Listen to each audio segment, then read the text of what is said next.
Welcome to Silicon Scoop, where we dive into the latest tech news impacting the world. Join John Irwin and the Startup Coach as they explore the tech news that matters to you.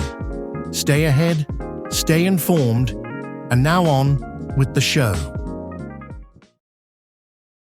Quantum computing has always been trapped in deep freeze labs, colder than deep space, but Stanford just broke it out into the real world by twisting light like a corkscrew. They have created a nano-scale quantum chip that runs flawlessly at room temperature.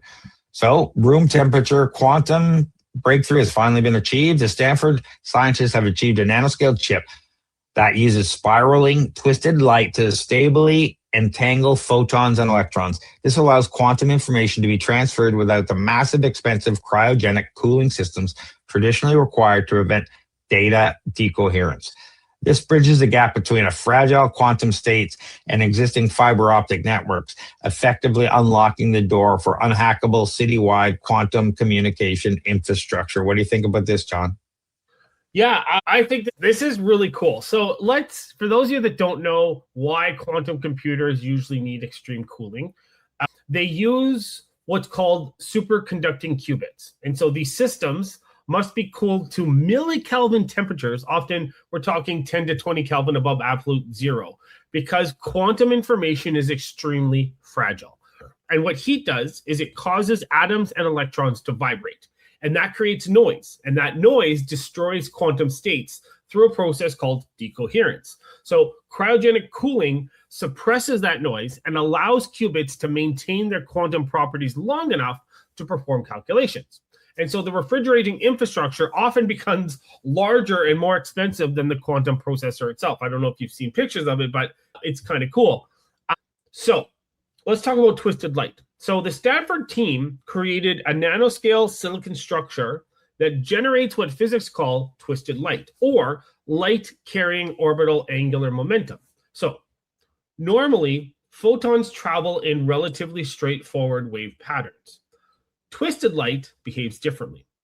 In twisted light, the photons rotate in a corkscrew-like pattern as they travel through space. The twisting carries additional quantum information beyond what ordinary light can hold. So think of it this way. Traditional light is like a straight arrow. Twisted light is like a spinning football. And so the twist, that creates an additional degree of freedom that can be used to encode and transfer quantum information. So the key innovation here is linking photons and electrons. And so one of the biggest challenges in quantum technology is connecting light-based quantum systems with matter-based quantum systems. So photons are excellent for transmitting information, and electrons are excellent for storing information, right?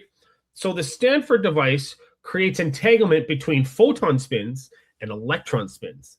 And this is important because entanglement is the foundation of quantum communication. So I think this is really cool. I always love advancements in quantum. What are your thoughts on this, Craig? Do you have a better way of describing this? I like your football analogy, throwing a spiral versus not. Think of this update like trying to pass data across a chaotic, crowded room using a smooth metal rod versus a threaded screw. Normal waves of light travel flat like a smooth rod. If the room gets hot, noisy, the rod slips, vibrates, and loses its grip, destroying the data. So Stanford's twisted light acts like a precision threaded screw. As it spirals through the chip, its physical corkscrew shape locks tightly into the targeted electrons.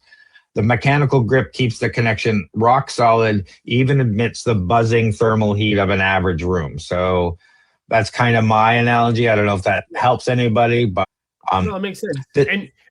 Go ahead. Oh, good. The thing is, this isn't really a quantum computing breakthrough, okay? This is more like a quantum information breakthrough, because the device itself is not a full quantum computer. It solves a critical problem of reliably transferring quantum information between light and matter without extreme cooling. That's what I like about this. So we've covered a lot of quantum computing breakthrough. We've also covered quantum information and transfer and all that sort of stuff, but this is different, and this is really cool. This chip explicitly targets the 1550 nanometer wavelength, which is the exact standard telecom band used for global fiber optic cables today. And that's the bridge we're talking about to get from this quantum state to a normal network. The moly denim diselenide,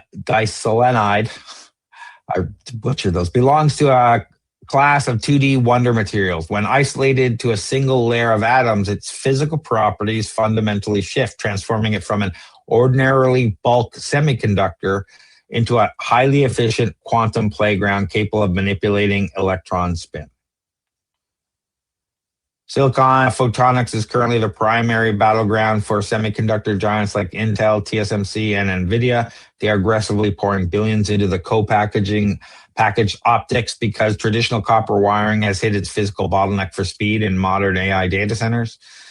And while the concept of light-carrying orbital angular momentum, OAM, was mathematically proven back in 1992 by Dutch physicist Allen, the tech community spent decades insisting that capturing and transforming this twist inside solid-state microchip at room temperature was physically impossible.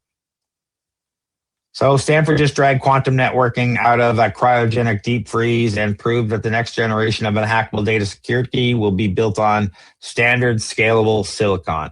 Do you think we will actually see commercial quantum chips inside everyday consumer hardware by 2036, or is this just a 10-year timeline, just a venture capital hype?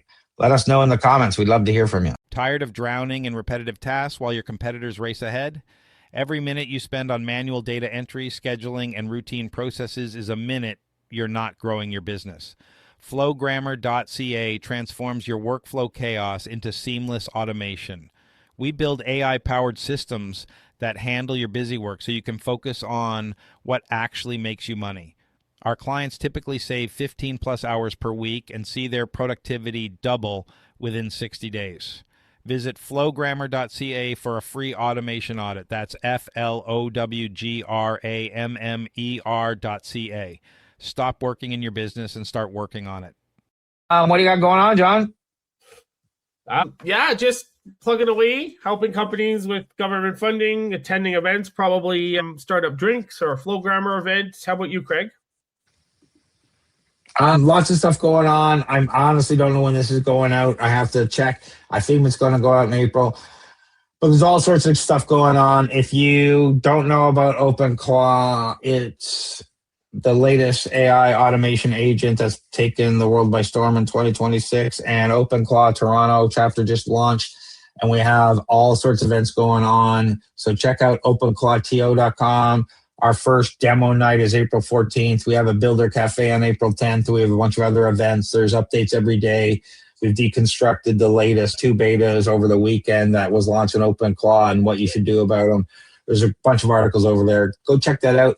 We're also over at flowgrammer.ca where we do N8N automations. We run the Flowgrammer community and do Builders Hub and connectivity for AI and business automation agents. And for everything else, head over to TorontoStarts where we hook up startups and investors at our Startup Investor Drinks. We do mentoring, we do workshops, we have a list of investors. There's a whole bunch of content over. You can also book me over there if you want a meeting with me to talk about whatever, help your startup. Check out TorontoStarts.com. But John, if people are looking for non-dilutive funding, where should they go and what is that? Yeah, non-dilutive funding. We're talking government grants, tax credits. Come find me on LinkedIn if you have any questions. Right now is Shred Time, SRNED. But come reach out to me too if you've got a startup, if you've got a company.